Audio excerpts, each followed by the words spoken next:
आगे ना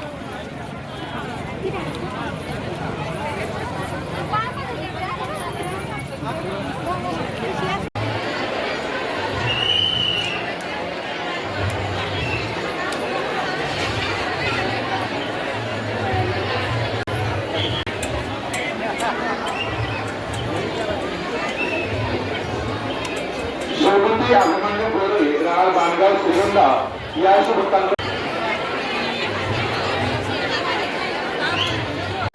पाण्यात दिसतो ना पाण्यात ड्रम लवकर लवकर वरा एक मिनिट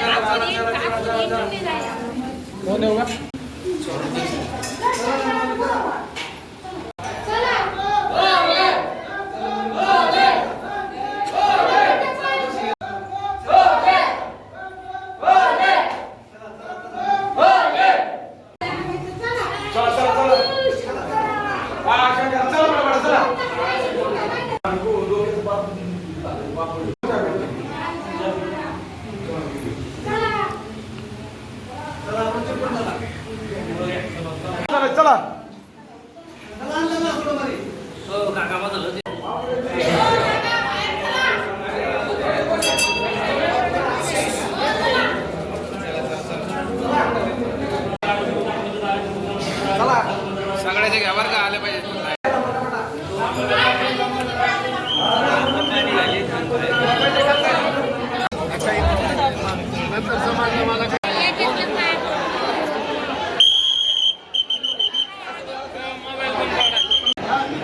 आज महाशिवरात्री पर्वानिमित्त महाराष्ट्रातून देशभरातून विविध भागातून भाविकांची संख्या खूप मोठ्या प्रमाणात असल्यामुळं आज देवस्थान समितीतर्फे भाविकांना उन्हाची तीव्रता पाहून या ठिकाणी मोफत पिण्याच्या पाण्याची सोय करण्यात आलेली आहे.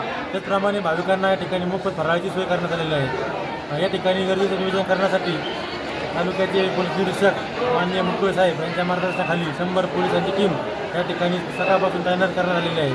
त्यांच्या माध्यमातून या ठिकाणी पार्किंगचा प्रश्न असेल, गर्दीचं नियोजन असेल, अतिशय उत्कृष्टपणाप्रमाणे पोलीस बांधवांनी केलं आहे. त्याप्रमाणे देवस्थान समितीतर्फे होमगार्ड आणि पोलीस मित्र यांच्या देखील या ठिकाणी कुमक मागण्यात आली होती. त्यांनी देखील या ठिकाणी गर्दीचं नियोजन केलं आहे. या ठिकाणी कुंभमेळ्यामुळे गर्दीचं प्रमाण खूप मोठ्या प्रमाणात आपल्याला वाढायला दिसून येत आहे. या ठिकाणी महाशिवरात्र हा हिंदू धर्मातला सर्वात मोठा सण आहे. या ठिकाणी नवनाथांनी यज्ञ केला होता. याच ठिकाणी आदिनाथांनी म्हणजे रुद्रेश्वरांनी या ठिकाणी नाथांना अनुग्रह दिला होता. त्याच्यानंतर नाथांनी या ठिकाणीच मच्छिंद्रनाथांनी, कांडीवनाथांनी आणि सर्व नाथांनी या परिसरामध्ये समाधी घेतल्या आणि भगवान आदिनाथ बाबा या यज्ञात आले होते आणि त्यांनी या ठिकाणीच आपली जागा निवडली रुद्रेश्वराची. या ठिकाणीच भगवान आदिनाथाचं वास्तव्य कायम स्वरूपी या ठिकाणी असतं.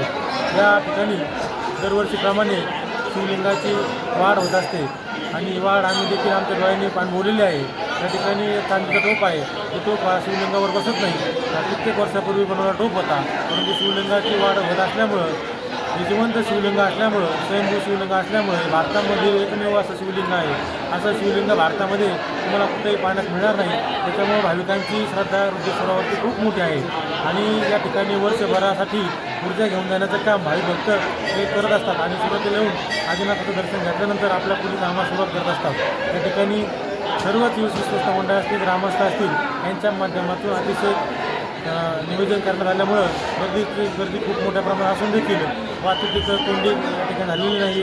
भाविकांना सुलभ आणि लवकर दर्शन करण्यासाठी देवस्थानाने खूप चांगले प्रयत्न केले आणि याला सहकार्य करण्यासाठी मुंबईकर मित्रमंडळ असतील, गावातील चालक मालक मित्रमंडळ असतील आणि गावातील सर्वच ज्येष्ठ नागरिक असतील यांनी खूप मोठ्या प्रमाणामध्ये आम्हाला त्यांनी सहकार्य केलं आणि यात्रा यशस्वी करण्यासाठी मदत केली. त्याबद्दल मी सर्वांचं देवस्थान कमिटीतर्फे आभार व्यक्त करतो. धन्यवाद.